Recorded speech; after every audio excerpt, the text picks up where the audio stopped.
한국은행이 금리를 안 올렸어요. 그런데 이자가 2배 가까이 됐어요. 2021년에 2.8%로 대출받은 분들 지금 갱신하면 6%짜리 통보가 날아와요. 매달 나가는 돈이 205만 원에서 280만 원대로 뛰어요.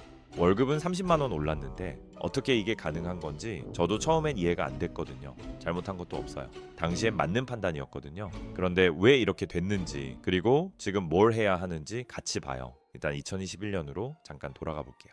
그때 어떤 분위기였는지 같이 보면은 지금 상황이 훨씬 잘 이해돼요. 2021년 상반기 기준금리가 0.5%이던 시기 역대 최저였어요. 그해 준혁 씨 얘기를 해볼게요. 5억 원 대출받은 직장인이에요. 금리 2.8% 5년 고정. 매달 나가는 돈이 딱 205만 원이에요. 빠듯하지만 당시 기준으로는 은행 심사도 통과되는 범위였어요. 그때 5년 뒤엔 금리가 더 내려갈 거야 라고 생각했던 분들 틀린 판단이 아니었어요. 2021년 분위기로는 자연스러운 예측이었거든요. 그리고 5년이 지났어요. 은행에서 새 금리를 통보해요. 연 6%. 결과가 어떻게 됐냐면요. 매달 205만 원 내던 분이 이제 280만 원대를 내야 해요. 월 80만 원 가까이 더 나가는 거예요. 월급은 겨우 30만 원 올랐는데 기준금리도 안 올랐고 하는 총재도 금리 신경 쓴다고 했는데 왜 은행 금리만 이렇게 올라간 건지 모르겠어요. 아내가 일을 더 나가야 한다라고 하고 있고 아이 교육비는 이미 줄였는데도 적자예요. 이 말 들으면서 저도 진짜 답답했거든요. 여기서 끝이 아니에요. 자영업자라면 얘기가 더 무거워요. 2019년에 3억 원 대출받은 분, 그때 월이자가 62만 원이었어요. 7년이에요. 7년간 열심히 원금 갚아왔어요. 근데 지금 변동금리로 전환되면서 월이자가 최소 120만 원 이상으로 올랐어요. 거기에 사업 수입은 30% 줄었어요. 자식 학원비 정도가 이자로 더 나간다는 말. 그 말이 진짜 가슴에 걸리더라고요. 이게 두 사람만의 얘기가 아니에요. 5대 은행 기준으로 2021년에 나간 5년 고정형 주담대만 20조 원이 넘어요. 쉽게 말하면 지금 이 영상을 보고 있는 분들 주변에 갱신 시점이 다가오고 있거나 이미 청구서를 받은 분이 반드시 있다는 얘기예요. 대출 규모에 따라 매달 수십만 원에서 수백만 원까지 추가 부담이 생겨요. 그럼 왜 이런 일이 벌어진 건지 지금부터 하나씩 뜯어볼게요. 오늘 이 편에서 세 가지를 같이 풀어볼 거예요.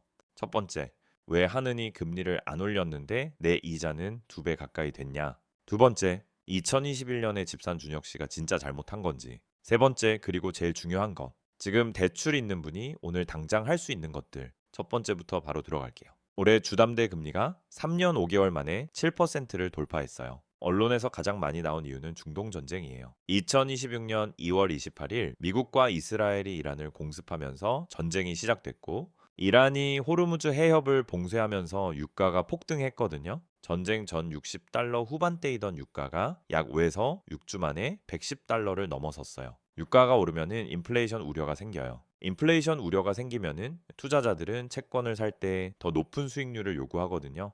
그래서 전 세계 채권 금리가 올라요. 채권 금리가 왜 중요하냐면요. 은행은 대출 자금을 마련할 때 채권, 은행채를 발행해서 돈을 끌어와요. 이 은행채 5년물 금리가 한 달 사이 0.5%포인트 이상 올라 4%를 넘어섰어요. 조달 비용이 그만큼 올라간 거예요. 그러니까 대출 금리도 올린 거예요.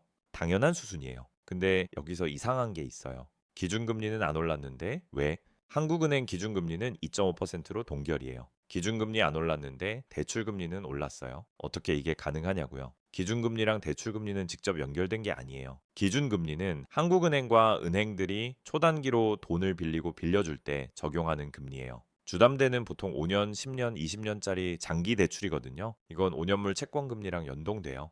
그러니까 한국은행이 기준금리를 동결해도 글로벌 채권 시장에서 장기금리가 오르면 주담대 금리는 같이 올라갈 수 있어요. 준혁 씨가 억울한 이유가 여기 있어요. 하느니 금리 신경 쓴다고 했는데 왜 내 이자가 올라? 라고 하는데 기준금리랑 대출금리가 다른 구조로 움직이는 거라 하는 탓만 할 수도 없는 상황이에요. 그럼 진짜 문제는 어디서 온 건지 좀 더 깊이 들어가 볼게요. 준혁 씨 혼자 재수 없었던 게 아니에요. 이건 구조적으로 만들어진 일이에요. 2019년부터 2021년까지 정부가 저금리 기조를 유지하면서 가계부채가 폭증했어요. 지금 우리나라 가계부채 총액이 약 2천조 원에 육박하거든요. 이게 뭘 의미하냐면 금리에 극도로 민감한 구조가 만들어진 거죠.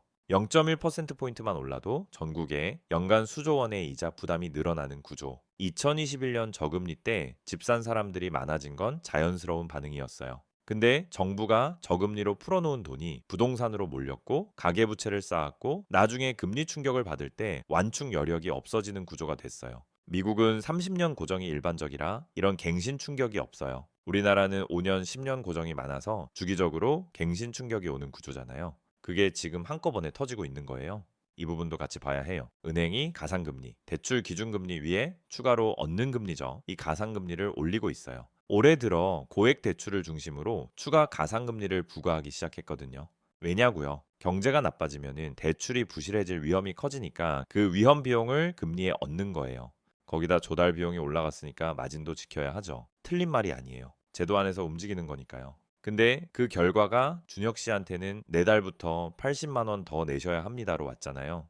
통보 한 장으로요. 정부도 딜레마가 있어요. 기준금리를 올리면 경기가 더 나빠질 수 있으니까 동결을 택했거든요. 근데 그 사이에 은행이 독자적으로 가상금리를 올리는 걸 막지 못하고 있어요. 억울하죠? 그게 지금 현실이에요. 근데 억울하다고 끝내면 안 되고 이걸 알고 나면 대응이 달라지거든요. 그래서 지금부터 남은 두 가지 질문 같이 봐요. 이쯤 되면 이런 말이 나와요. 집값이 올랐으니까 그냥 팔면 되는 거 아니야? 틀린 말이 아니에요. 2021년에 6억 5천만 원에 산 집이 지금 7억, 8억 됐을 수도 있어요. 근데 현실은요. 팔고 나서 어디 살아요? 지금 전세 구하기도 어렵고 월세도 비싸요. 결국 이사해도 주거비는 계속 나가요. 집값이 올랐다는 건 매도자 기준이에요. 준혁 씨처럼 실거주 목적으로 산 사람한테 팔면 돼라는 말은 현실적인 해법이 아니에요. 그럼 두 번째 반박으로 넘어가 볼게요. 이게 사실 더 많이 들어요. 당시에 무리해서 산 거잖아. 저도 처음엔 그렇게 생각했어요. 근데 데이터를 보면 달라요. 준혁 씨가 대출 받을 때 월 부담 205만 원은 월급의 45%였어요.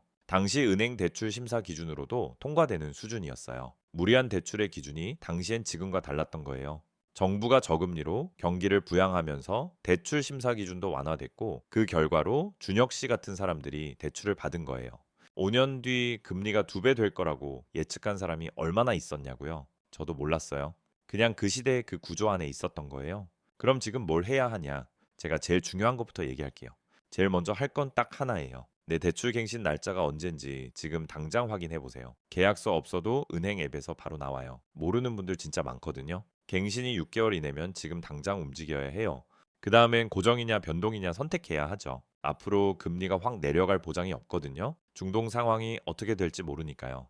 불확실하면 고정이 마음 편한 경우가 많아요. 그리고 은행 한 군데만 보지 마세요. 0.2%포인트 차이가 잔액 4억 4천만 원 기준으로 연간 88만 원 차이잖아요.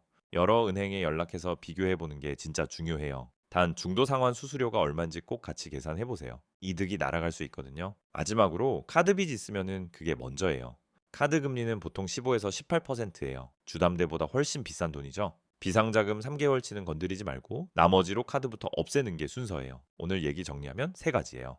하나, 기준금리랑 대출금리는 다른 금리예요. 하느니 동결해도 채권금리가 오르면 내 이자는 올라요. 둘, 준혁 씨는 잘못한 게 없어요. 정부가 깔아놓은 구조 위에서 합리적으로 판단했을 뿐이에요. 셋, 지금 대출 있으면 오늘 갱신 날짜 하나만 확인해 보세요. 거기서 시작이에요. 월이자가 2배 가까이 됐다는 말 들을 때마다 저도 솔직히 마음이 무거워요. 억울한 거 맞아요. 근데 이걸 알고 나면은 적어도 당하고만 있진 않아도 되잖아요. 그게 오늘 제가 드리고 싶었던 얘기예요. 이런 얘기 앞으로도 계속 같이 해볼게요. 도움됐으면 구독이랑 좋아요 한번 눌러주시고 대출 고민 중인 분 주변에 계시면 공유도 해주세요. 민트형이었습니다. 다음에 또 봬요.